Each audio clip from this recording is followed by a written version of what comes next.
No moikka äiti. Moi. Mä toin vähän ruokaa sulle, kun on niin hirveä ruipelo, niin et sä selviä oikeesti ilman mua. Ihan No ei ois tarvinnut. Siis, katso nyt tätä, mitä tämä on. Mitä se sun työasiat sitten niin mitä? Niin, tästä otan vähän hirveä sotkusta täällä ihan No oikeesti. ei täällä edes oo niin Ei tarvi auttaa, kyllä mä selvin tästä itekin, no niin. Meppä sit huitin kuikkana siitä, että voin siivota täällä rauhassa, niin mitä? No niin. Jaa, täällä ei oo sänkyäkään perattu. Mitä tämä on? Ja hirveän pimeetä täällä. Pitääkö meidän käydä sun kanssa Ikeassa ostaa uusi No lamppu? kun siellä on liian lämmin. Ei kiinnosta. Avaa nyt nämä verhot, niin saat tähän luonnonvaloa. Täällähän tulee kohta sokeeksi, kun on pimeässä koko ajan.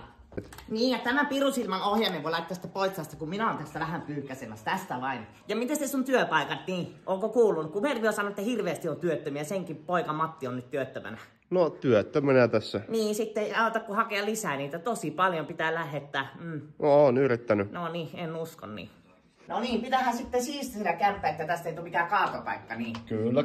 Entäs pitääkö pyykkiä pestä? Voisin ottaa tuosta korillisen mukaan. Ei tarvii Ootko äiti. ihan varma? Oon ihan. Pystytkö sä yksin pestä? Kyllä. No niin, se on hyvä. No niin, moi moi.